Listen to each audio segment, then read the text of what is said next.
Muito bem, para você que assiste o nosso canal, que acompanha as videoaulas postadas aqui, mais uma vez estamos de volta com o primeiro conteúdo do segundo bimestre, onde nós analisaremos aí as civilizações da África Antiga e a organização desses povos. Em primeira instância, você vai conhecer uma África totalmente diferente daquela África que nós conhecemos atualmente e vamos, através dessa aula, quebrar inúmeros preconceitos que foram constituídos e construídos ao longo da história, talvez pela sociedade, pela mídia e por muitos professores que não enxergam a África como deveria ser enxergada.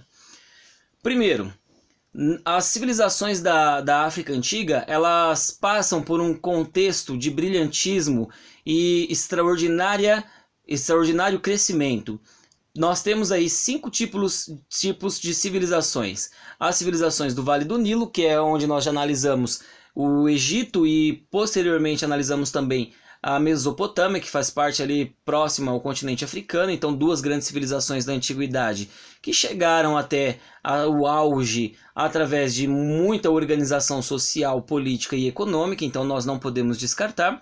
As civilizações cartaginenses, as civilizações nigerianas, a civilização congoleses e as civilizações do Zambésia. Todas essas civilizações se tornaram aí ao longo da história, se tornaram ao longo da história civilizações importantes para a construção da nossa história atual. Primeiro nós vamos analisar aí o Egito Antigo, a Núbia, o Império de Kush e o Império de Aksum, ou o Império de Ashum. O Egito Antigo, como nós já analisamos em uma aula anterior, então essa civilização floresce há cerca de 4.000 anos antes de Cristo, né? É a primeira civilização da história da humanidade, se assim nós podemos taxá-la, junto com a Mesopotâmia. Então, existe o desenvolvimento dessas primeiras organizações históricas a partir do continente africano. A pergunta que não quer calar é: se a África é o berço das grandes civilizações, quais são os motivos que nos levam a enxergar uma África completamente desolada e desprovida ou despreparada de todo o brilhantismo que anteriormente possuía? Então, em alguns aspectos gerais, nós temos aqui, na região do Egito Antigo, os homens do Neolítico desenvolveram aí, através da presença dos rios, né, principalmente o Rio Nilo, a busca constante aí por uma estabilidade social, ou seja, através do desenvolvimento de inúmeras técnicas agrícolas de subsistência dentro do contexto ali da região do Nilo, nós temos o desenvolvimento de uma civilização que começa a desenvolver um padrão cultural. Então, há cerca de 3.500 anos, o clima da África começa a ser alterado. O Saara, que era uma área semi-úmida durante os 2 primeiros períodos da pré-história, vai começar a passar pelo processo de desertificação. Ou seja, nós teremos aí um processo em que o deserto começa a tomar conta do cenário ali do continente africano. Significa que a África nem sempre foi da forma que nós enxergamos. Então, a partir desse processo, esses grupos populacionais que viviam ali no norte da África buscaram refúgio, principalmente ali no Vale do Rio Nilo, onde nós temos uma vasta extensão territorial fértil e o desenvolvimento da agricultura acontece ali naquela faixa territorial. Por isso, nós temos aí o Rio Nilo tendo a sua importância para o continente africano e sendo aí o grande responsável pelo berço de uma grande civilização. Então, ao longo dos séculos ali do terceiro milênio, essa zona vai receber aí um grande fluxo migratório em busca de áreas cultiváveis. Essas áreas cultiváveis posteriormente vão dar margem aí para a criação de uma religiosidade, ou o desenvolvimento dessa religiosidade que já existia e, consequentemente, o desenvolvimento de um padrão cultural, social e econômico. Tá? Então, o espaço cultivado ali era primordial para que esses primeiros grupos humanos pudessem se organizar. Ou seja, esses primeiros grupos eram denominados clãs ou pequenos grupos familiares. Tá? Existe um grande evento que vai levar a essa fixação dos povos considerados nômades ou seminômades ao longo do Rio Nilo. Tá? Por conta desse processo de desertificação da região, nós teremos aí lá no período mesolítico essa migração e essa estabilização do homem em pequenas regiões ali do Rio Nilo, posteriormente habitando toda a extensão do rio, provocando aí o surgimento dessa grande civilização. Por que que isso acontece? Por conta das colheitas que eram super abundantes, por conta desse processo aí da densidade demográfica e, consequentemente, todo esse processo agrícola, né, de produção agrícola, os excedentes que eram utilizados aí para pagar serviço daqueles que trabalhavam ou mesmo para pagar impostos, vai fazer com que esses clãs eles comecem a desenvolver uma sociedade um pouquinho mais complexa. É quando nós temos aí o surgimento de técnicas de agrimensura, né, que passam aí a serem regidas também por conta do desenvolvimento da escrita e do cálculo. Então, essa grande civilização ela é responsável, consequentemente, pela formação de vários aspectos culturais e sociais da nossa civilização hoje, tá? Então, nós temos aí o processo de surgimento de uma civilização hierarquizada já nos primeiros anos da sedentarização do homem e a consolidação de um sistema agrícola nas margens do Rio Nilo, tá? Dois grandes grupos vão se formar aí às margens do Rio Nilo, formando duas civilizações distintas, mesmo que seja na mesma região, tá? Então, o Baixo Nilo, que vai ser localizado ali no delta do Rio Nilo, atual Cairo, sofre o processo de unificação das aldeias até a centralização do poder, com o nome de Egito, que vai ser unificado em 3100 a.C. pelo faraó Menes, tá? E o Alto Nilo, localizado na parte alta do Rio Nilo, da primeira a sexta catarata do rio, nós temos Axum até Khartoum, conhecido como a região da Núbia, foi composto aí por vários e pequenos aldeiões ou aldeias-estados, que eram elas interdependentes e que dividiam ao longo da história o governo e o comércio e a cultura, certo? Então nós temos aí um processo que é considerado uma das primeiras civilizações negras da antiguidade africana. Mais um ponto importante para nós destacarmos. Quando você ouve falar a respeito de África, naturalmente lhe vem à cabeça que a África é um continente 100% negro. Mas não, nós temos brancos na África também, tá? Então várias regiões da África também são dominadas pelos brancos. Mas necessariamente nós temos várias civilizações que foram responsáveis pela construção de grandiosos impérios sem a presença de um branco sequer. Um exemplo disso é a civilização da Núbia, que era anterior aos egípcios, né? Então nós temos aí resquícios arqueológicos que foram datados e descobertos pelos arqueólogos desde o século 20 a.C., vai sobreviver desassociada do Estado egípcio até a 18ª dinastia egípcia, entre os anos de 1580 e 1200 a.C. A sua localização geográfica é basicamente ali no Alto Nilo, ao sul do Nilo, composto de várias cidades-estados interdependentes. Então nós temos as cidades de Assuã, Abu Simbel, Wadi Alfa, Dongola, Napata, Meroe e Khartoum. Ou seja, nós temos várias cidades-estados que possuem o seu conjunto de leis, o seu código de conduta, e nós temos uma política diferenciada, tá? Então essa região ela compreende o atual Sudão e uma pequena parte da Etiópia. A Assuã, que vai ser a sua principal cidade, era o centro comercial extremamente rico, o entreposto de metais preciosos e local de muito conflito com os egípcios. As atividades comerciais eram basicamente a agricultura e o pastoreio às margens do rio Nilo, e as riquezas e a utilização das técnicas para o manuseio do ouro, do ébano, marfim e a sofisticada cerâmica atraía as lutas com os povos do Baixo Nilo desde a primeira dinastia egípcia. Ou seja, nós temos vários povos que desenvolvem as mais variadas técnicas de sobrevivência e tudo isso vai gerar aí os primeiros conflitos da história da humanidade supostamente civilizada. Não dá para nós imaginarmos que esses povos eles simplesmente surgiram do nada, tá? Então nós temos as atividades comerciais, como foi falado anteriormente, as engenharias industriais, que é a utilização de muralhas para defesa e ataque dos territórios entre a Núbia e o Egito, e ao longo das cataratas do Nilo vai mostrar aí o desenvolvimento da técnica de manuseio da pedra e a criação de ferramentas líticas e de metais para a construção. Esses camaradas começam a se utilizar das mais variadas técnicas para promover aí um crescimento dentro daquela sociedade. E a partir da 18ª dinastia, onde nós temos o domínio egípcio, a Núbia passa a ser um vice-reino do Egito que vai impor a escrita hieroglífica, os deuses e os costumes egípcios, e a Núbia perde praticamente todas as suas características específicas.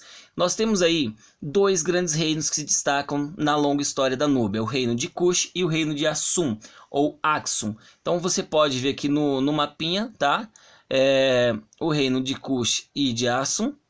Esses dois reinos formam aí os reinos mais importantes da África Antiga. Então o reino de Cush, tá? Escreve-se das duas formas, ambas as formas estão corretas.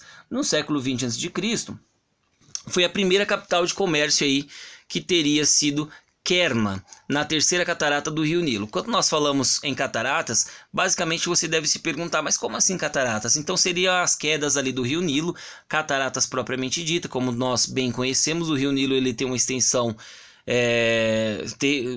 muito grandiosa, ele corta praticamente todo o Egito ali, né, e chega ali a alguns pontos onde formam-se as cataratas. Então essa transferência pode ter sido dada aí para se afastar da ameaça egípcia, tá? Então toda uma questão de estratégia, tá? Um fato importante é que em 713 a.C., o rei Cushita Shabata invadiu aí e controlou o Egito na 25ª dinastia egípcia. Porém, eles foram derrotados em 663 a.C. pelos assírios, povos da Mesopotâmia, uma outra grande civilização da antiguidade, e comandado pelo rei Assurbanipal. Voltam aí para o sul do Nilo. Após essa derrota, os cuxitas vão transferir a capital de Napata para a cidade de Meroé, ainda mais ao sul, que vai aproximá-los ainda mais da Etiópia. Lá eles vão se organizar, né, e como agora entreposto para o comércio, vai provocar aí uma saída para o Mar Vermelho. Então lá eles descobrem as minas de ferro e desenvolvem várias técnicas de manuseio do ferro que serão aí passadas para outros povos. Significa que quando nós paramos para analisar o contexto historiográfico da África Antiga, basicamente você consegue perceber o seguinte: toda a base da nossa sociedade hoje, ela tem aí um fundamento, por mínimo que seja, nas civilizações antigas. Por exemplo, aí o trabalho com ferro já existia na África Antiga. Então, na minha visão, não há motivo nenhum para que nós tenhamos aí qualquer tipo de preconceito contra a África em si. Tá? E a partir do século V, o Egito vai perder total controle do seu delta e vai ser invadido pelos assírios, os persas, os macedônios e os romanos. E aí o reino de Cush manteve-se independente por mais 8 séculos. Tudo isso vai provocar uma mudança do nome para o reino meroíta, onde torna-se Meroé a capital, e vai controlar as rotas comerciais aí no interior da África até o Mar Vermelho, e mantendo as relações amistosas com os persas, os ptolomaicos, né? Tudo isso nos leva a uma compreensão muito significativa da importância da história da África para a nossa história hoje. Não dá simplesmente para nós acreditarmos que a África é um simples continente onde a fome e a miséria assolam esses povos, porque eles já foram maravilhosamente grandiosos dentro da história da humanidade. Nós temos aí a África como o berço da civilização.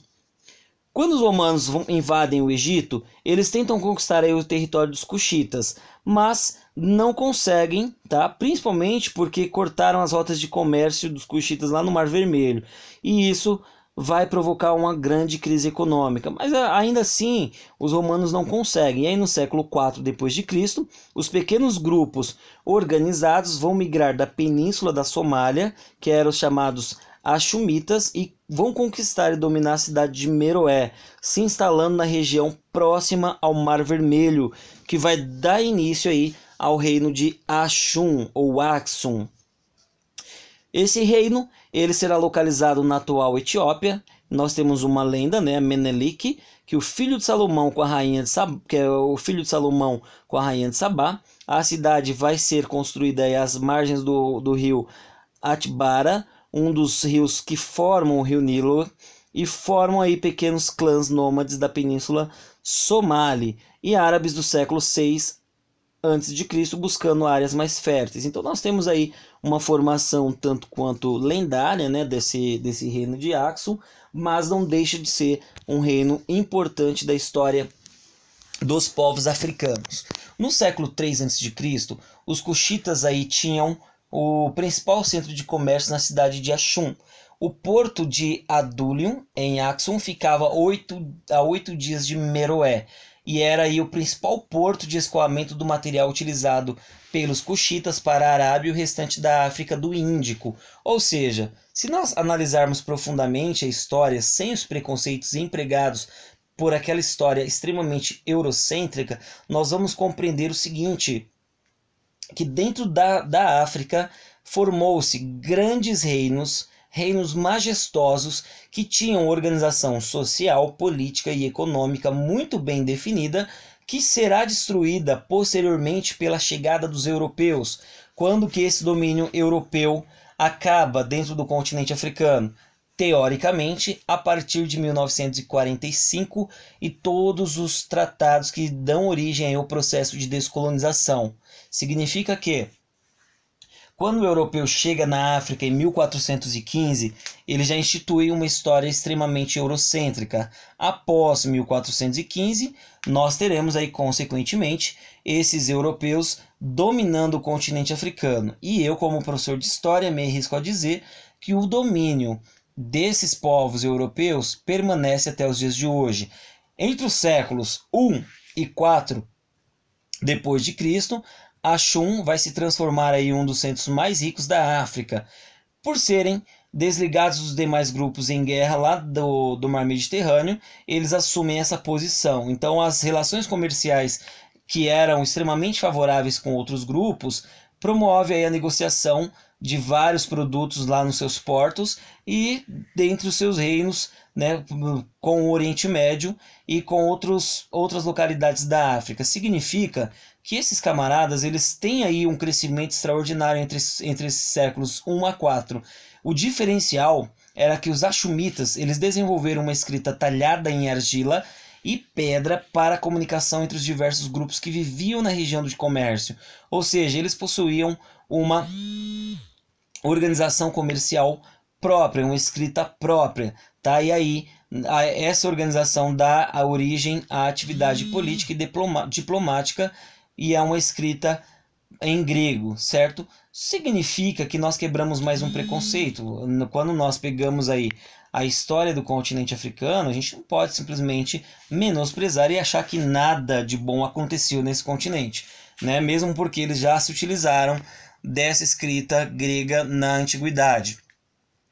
No ano 335 d.C., os axumitas vão invadir e saquear a capital de Cuxi, na cidade de Meroé, pondo fim ao reino de Cush, que era seu principal concorrente. E aí o povo cuxita foge para o atual Chad, difundindo a sua cultura. E esse império vai assumir aí se cristianizar a partir do Egito, ou seja, o cristianismo oriental, transformando-se no principal ponto de difusão da religião no oeste africano.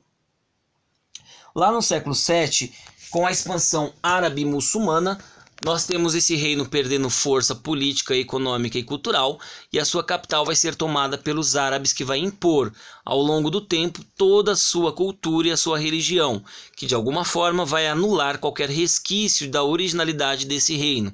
Ou seja, esse reino será submetido tanto à língua quanto à cultura dos povos que lá se organizaram e exploraram o território ao longo da história. A cultura etíope será aí, ou foi, a que menos sobreviveu ao longo da história de sucessões e dominações africanas. Significa que nós temos aí um reino ou vários reinos dentro da África que sofrem com as dominações subsequentes ao longo da história, e essa cultura será apagada aí ao longo do tempo por conta da sobreposição de outras culturas.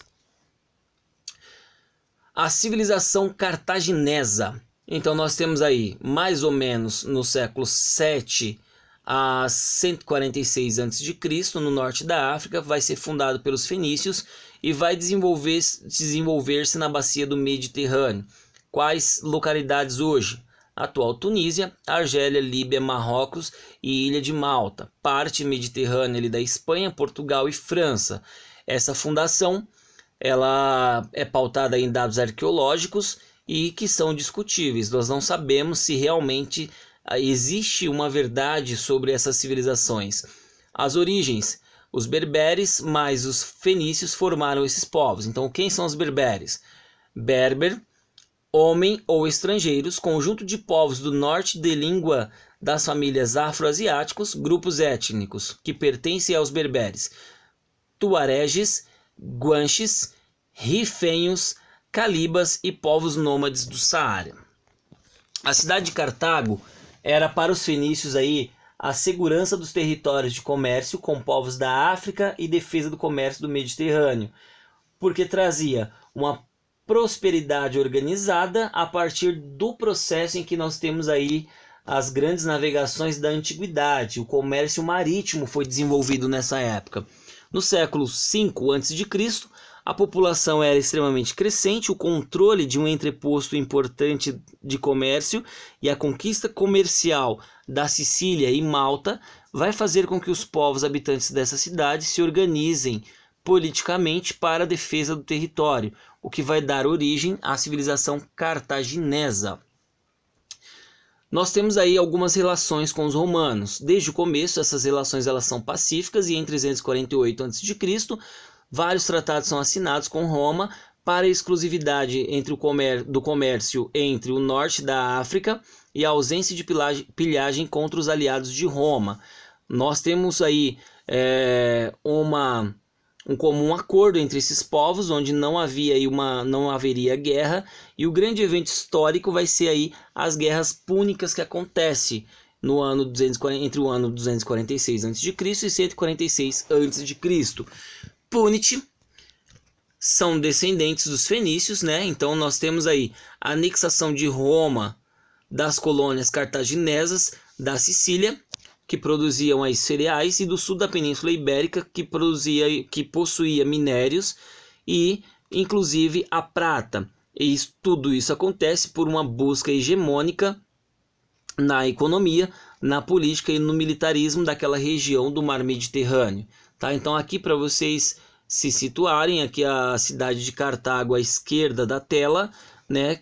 Aliás, no centro da tela, à frente o mar Mediterrâneo e a cidade de Cartago Nova na esquerda. Significa que nós temos aqui a cidade de Cartago, ela é a principal saída para o mar Mediterrâneo para a chegada aqui ao continente africano, que vai dar ao europeu posteriormente uma constante saída e busca por riquezas tanto no continente africano quanto no Oriente Médio. Nós temos aí nessas guerras púnicas 3 guerras. Primeiro, a perda da Sicília em 241 a.C. Segundo, a perda da Península Ibérica em 202 a.C. E em terceiro, a invasão de Cartago no ano de 146. Quais foram as consequências? A expansão romana chega ao ápice com o crescimento do comércio, o aparecimento de problemas sociais fica evidente. Houve aí uma concorrência de novos produtos e a falência do produto interno da Península Itálica. Tá? Então nós estamos vendo aqui todo o processo de ascensão, tanto do Império Romano, principalmente ali naquela cidade de Cartago, que vai ser extremamente importante para o continente africano. E essas guerras púnicas, elas trazem consequências aí extremas para a cidade de Cartago. A partir da perda da Península Ibérica, quando o conflito passa aí ao território africano, Cartago é obrigada a pagar um tributo pesado a Roma, o que vai ajudar a enfraquecer a economia local e a não promoverem aí uma manutenção dos portos como anteriormente. Porém, a cidade ela vai continuar sendo uma ameaça ao comércio romano lá no Mediterrâneo. Por quê? Porque, como eu falei anteriormente, ela está em um ponto estratégico de saída dos europeus para o continente africano. Roma, por sua vez, ameaçada pelo avanço econômico da cidade de Cartago, resolve destruir a cidade. A proposta de desocupação do território e a saída para o interior do deserto do Saara são aí importantes para que Roma venha promover essa guerra. Como foi recusado, Roma vai invadir Cartago, vai destruir a cidade inteira, fisicamente falando, e vai ter a exclusividade, a expansão marítima máxima do seu território, tá? Cartago vai ser fundada por Augusto no século I a.C., porém agora, com a população oriunda da Península Itálica, tornou-se a quarta maior cidade do Império Romano, tá? Então cerca de 500 mil habitantes para a época. E aí será novamente destruída pelos vândalos em 439 d.C., quando nós temos a incorporação ao Império Bizantino em 533, até a expansão islâmica de 697 d.C. Lembrando que em 630 nós temos aí o surgimento do Islã. Tá? O comércio era basicamente provido aí pelo artesanato, os tecidos, lãs e linhos, a arquitetura e urbanismo através das muralhas, prédios baixos com pátios e jardins, fortes, cemitérios, influências egípcias e gregas era muito presente, a argila e o barro, as divindades era Baal Amon, senhor oculto, que era o deus principal desses povos. O culto era organizado, ou seja, nós temos aí sacrifícios humanos a Moloch, soberanos, o governo era exercido por uma assembleia de mercadores, não existem imperadores, mas generais que exerceram aí o poder militar durante os períodos das guerras púnicas. Os principais foram Dido, em 814 a.C., Amilcar, de 250 a 228 a.C., Cantu, de 220 a 193 a.C., e Asdrubal II, entre 149 e 146. E aí chegamos às civilizações do rio Níger, Senegal, Congo e Zambézia. Quem são esses povos? Grupos étnicos de diferentes cultura e língua. Nós temos uma economia de subsistência devido principalmente à questão climática e à organização dos grupos. A alimentação e o pastoreio são uma das atividades principais. A política nós temos uma política estruturada, porém não menos importante, era dividida em grupos de famílias e clãs que defendiam seu território e a sua cultura. Tá? Embora esses povos não possuam um certo tipo de mobilidade, de acordo com a necessidade dos grupos, nós temos aí uma política muito bem estruturada. Esses grupos ou etnias são aí fundamentais, eles foram fundamentais para a formação dos futuros reinos que apareceram na África subsaariana lá no período medieval. Tá? Significa que o tempo todo, quando nós falarmos nesse processo de formação dos reinos africanos, nós estamos falando basicamente na base social que nós encontraremos nos nossos dias atuais, só que de maneira extremamente melhorada. Dá para falar que nós somos originários desses povos? Sim, dá para falar, porque basicamente nós temos aí um pezinho na África, então não adianta fugir. Ser preconceituoso não é o caminho.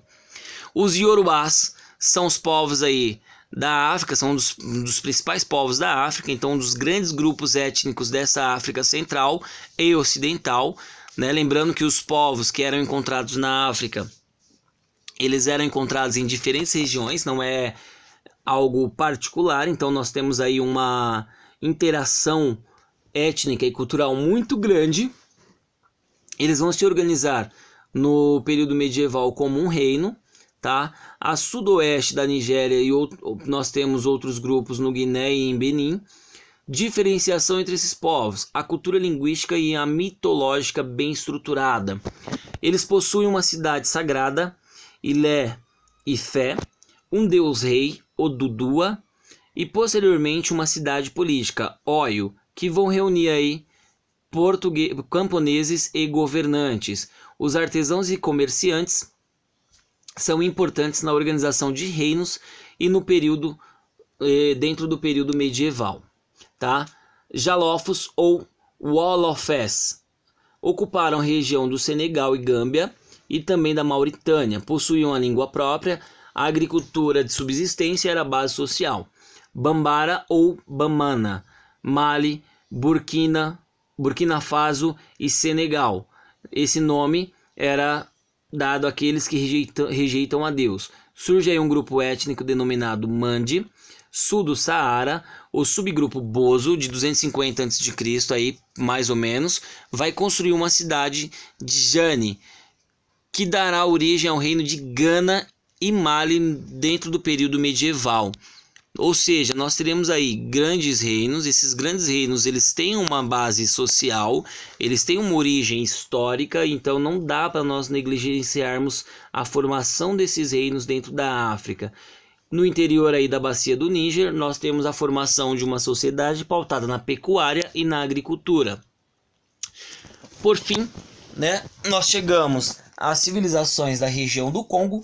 Então, os Bantôs englobam 400 grupos linguísticos diferentes, originários do Camarões e sudeste da Nigéria. Por volta do século II a.C., nós temos o processo de expansão, considerada aí a primeira expansão pela floresta equatorial na África Central.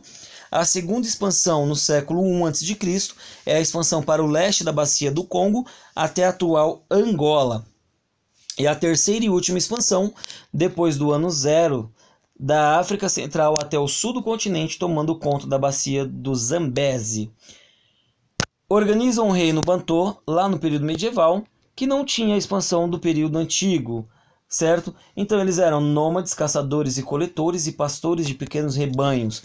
Vão manipular o ferro, então são pessoas que trabalham já com ferro.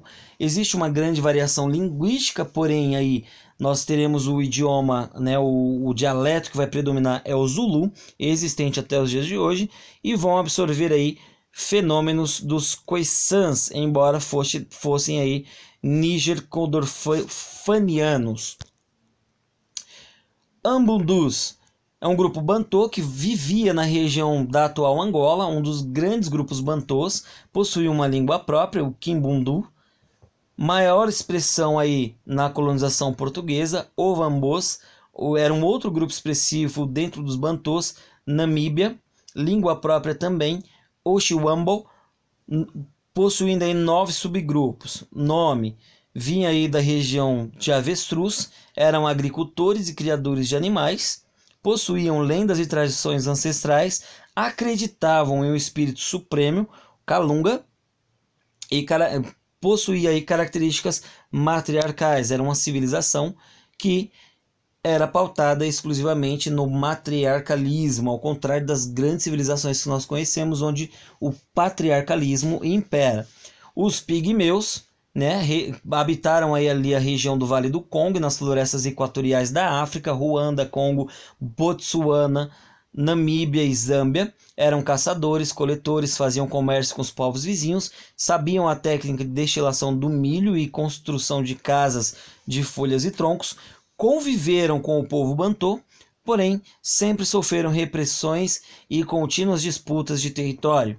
A estrutura média dos pigmeus, como nós já ouvimos falar de maneira preconceituosa, quando nós queremos nos fazer referência a alguém pequeno, nós falamos esse pigmeu, ou seja, a expressão vem desses povos de estatura média entre 1,30 m e no máximo a 1,50 m, e existem várias explicações para essa altura média. A falta de cálcio, a organização física para a movimentação na floresta, a adaptação ao calor, problemas na constituição do fígado em processar as proteínas do hormônio de crescimento, tá? E vários outros. As civilizações do rio Zambeze, fruto da terceira expansão Banta, então do Moçambique até a África do Sul. Esses povos possuem as mesmas características na economia, política e comércio, embora não houvesse aí uma grande variação linguística. Eram agricultores de subsistência e criavam animais aí de pequeno porte. Também no período medieval desenvolveram a navegação e o comércio, como os europeus e como os muçulmanos. As características desses povos: defendiam seu território através da guerra, eram grandes produtores de escravos, tá? E quando nós falamos de escravos, nós não estamos falando de escravos de cor, nós estamos falando de escravos de guerra, porque eles comercializavam esses escravos. Nome aí dos principais grupos: ao norte nós temos Chuahilis, Macuás Lomués, Macondes e Arruás, ou Ajuás. Ao sul, Chonas, Angonis, Tsongas, Chopes e Bitongas. Enfim, toda essa história da África Antiga fala a respeito da formação dos povos às margens de grandes rios, onde eles possuem características étnicas, culturais, linguísticas, comerciais, culturais e religiosas próprias. Essa história ela vai ser organizada aí de maneira a história dos povos europeus e com as matrizes diferenciadas, ou seja, os europeus jamais vão reconhecer essas civilizações como grandes civilizações, mesmo porque uma das maneiras de fazer com que a história europeia seja valorizada é negligenciar a história desses povos, e essa aí vai ser a base para a formação dos grandes reinos do período medieval, que vão entrar em contato direto com as civilizações medievais europeias a partir das grandes navegações, tendo aí a sua cultura completamente destruída, certo? Pessoal, espero que vocês tenham gostado dessa aula. Qualquer dúvida, deixe nos comentários. E assim nós encerramos mais uma aula. Até a próxima. Professor Marcial, muito mais história para você.